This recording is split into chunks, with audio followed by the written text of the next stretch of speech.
Can you hear me, South 40? Can you hear me in the back? Good? All right, cool. You guys ready for comedy?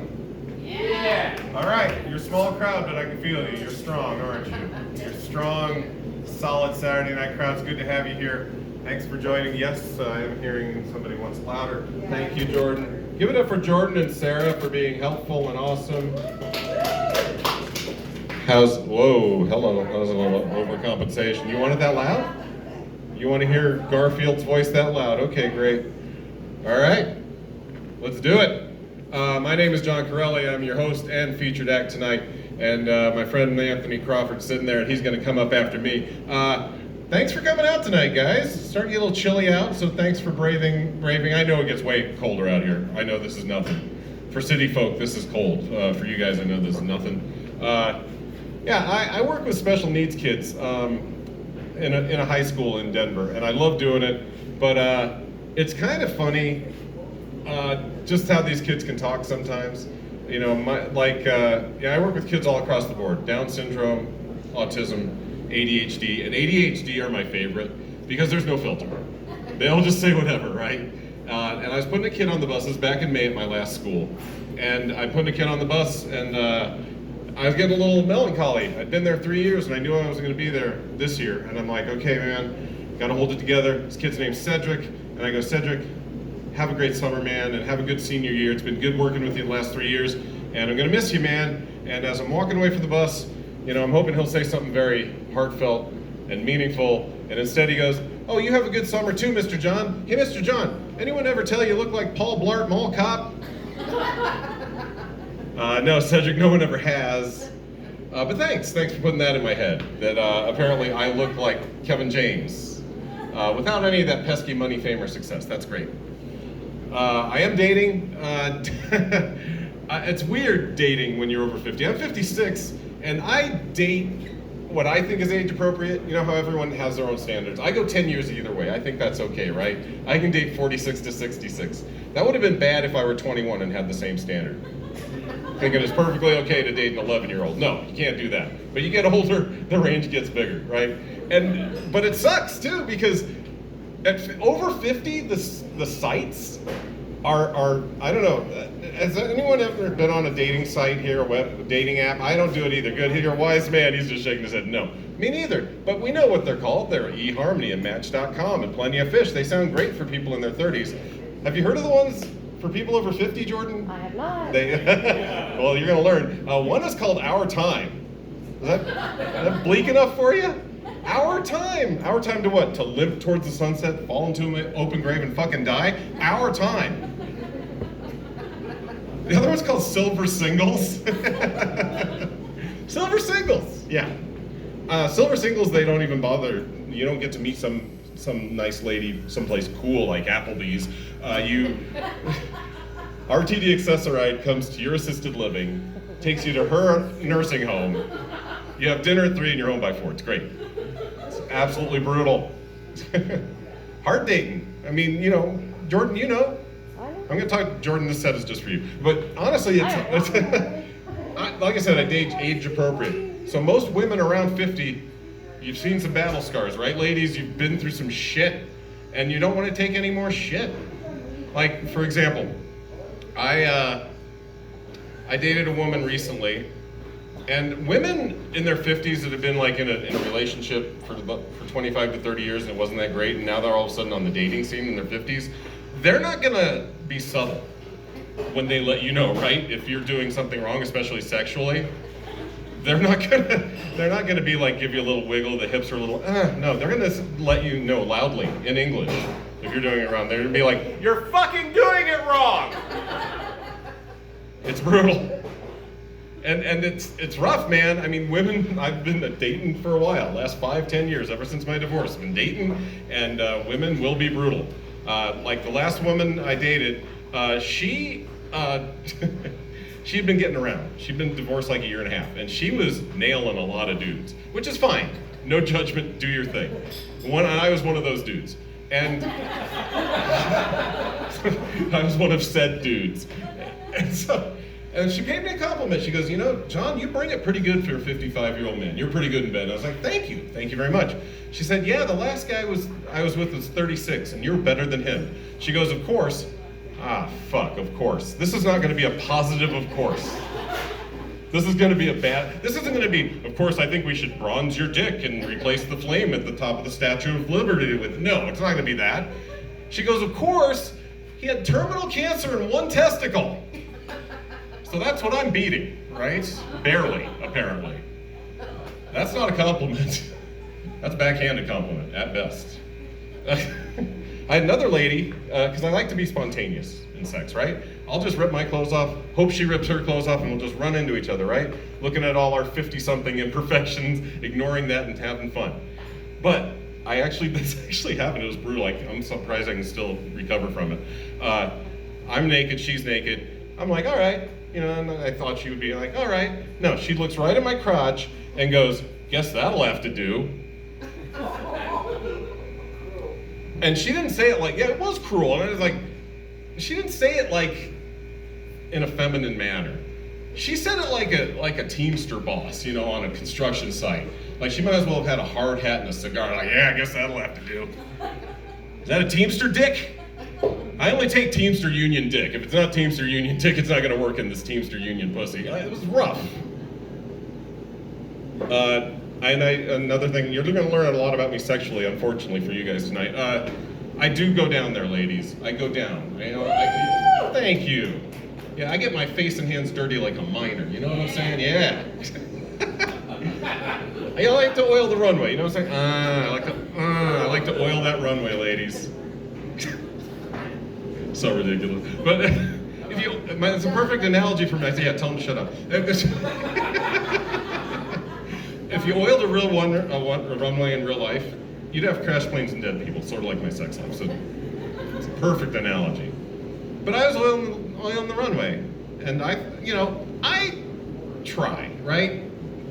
So not all clitori are created equal, right, ladies? Most ladies I know like it slow and low, that is the tempo, right?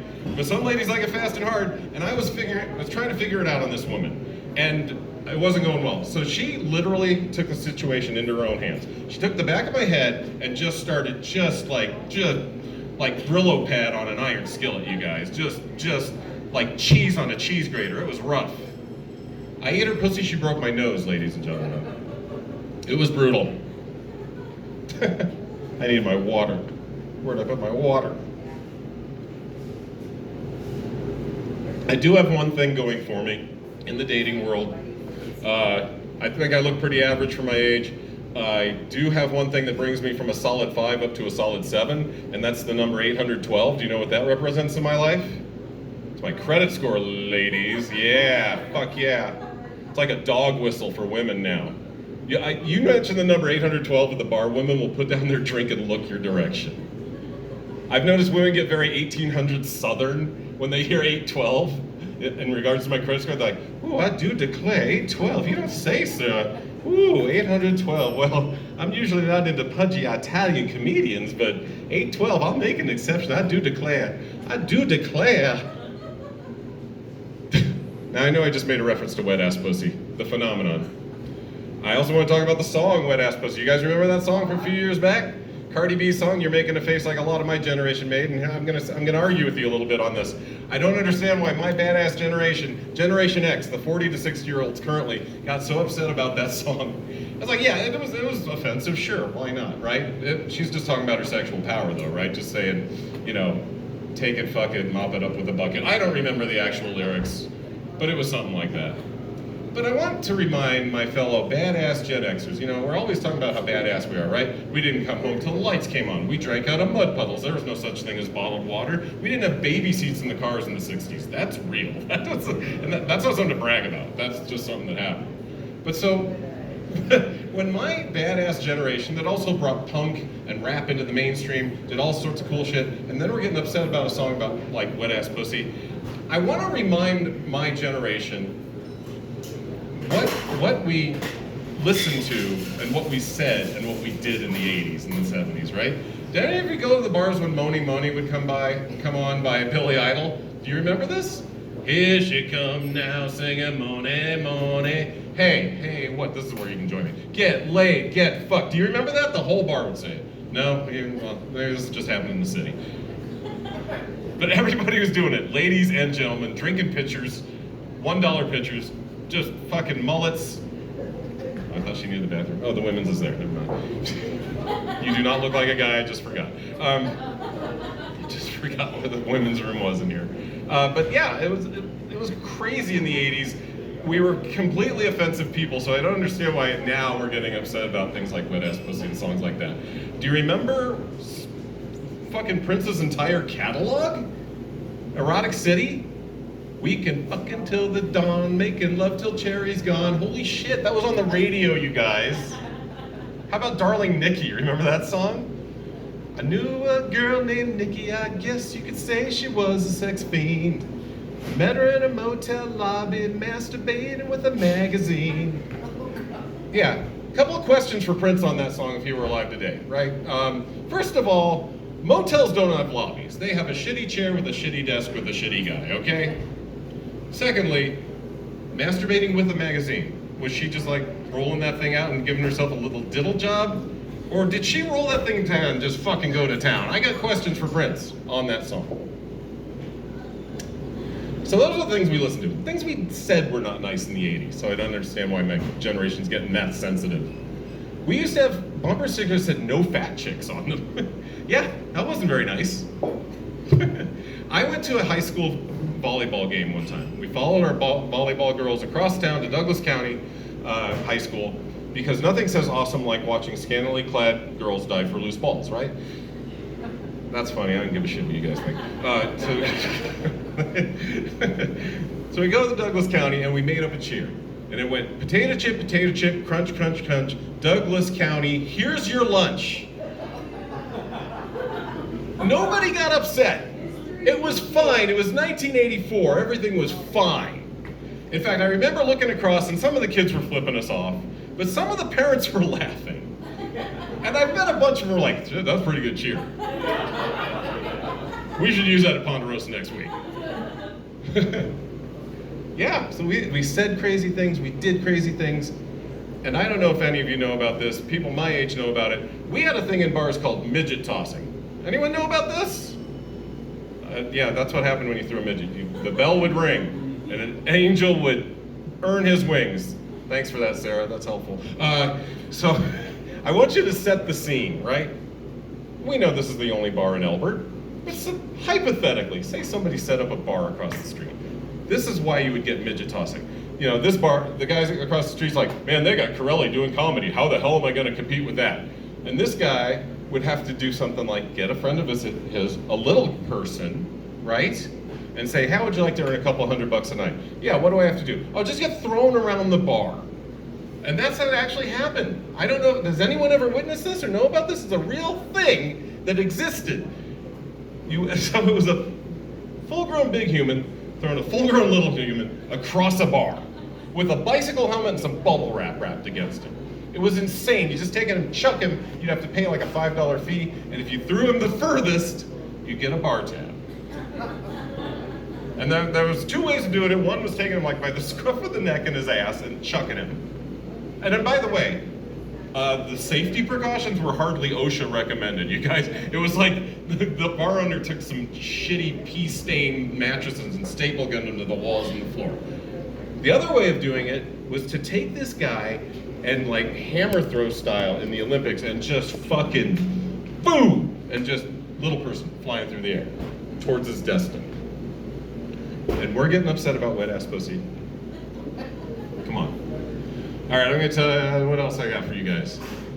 I'm just gonna leave you on a one-liner, then I'm gonna bring up your headliner. My girlfriend told me she wanted to fuck her like Charlie Sheen, so I snorted a bunch of coke, ripped off her clothes, and threw her out the window. All right, you guys. You guys ready for your headliner? Is your headliner ready for your headliner? Thank you guys. He's gonna be way better, like I said. Thank you guys, very kind. Yeah, oh yeah. I can name all the things he's done. I can do all the things and stuff like that. Oh, thank you, Sarah. I appreciate you. Hey, give it up one more time for Sarah and Jordan back behind the bar. Treat them well. It's slow for a Saturday night. Tip them well. I can say a lot of cool things about him. I'm just going to bring him up. He's going to make you laugh. Please welcome my friend, Mr. Anthony Crawford, everybody.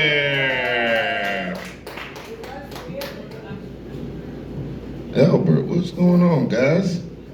Haven't seen y'all in a while. How y'all doing out here? Y'all good? Nice, nice, nice. Now, before I get started, I just have to ask, is anybody else here high too?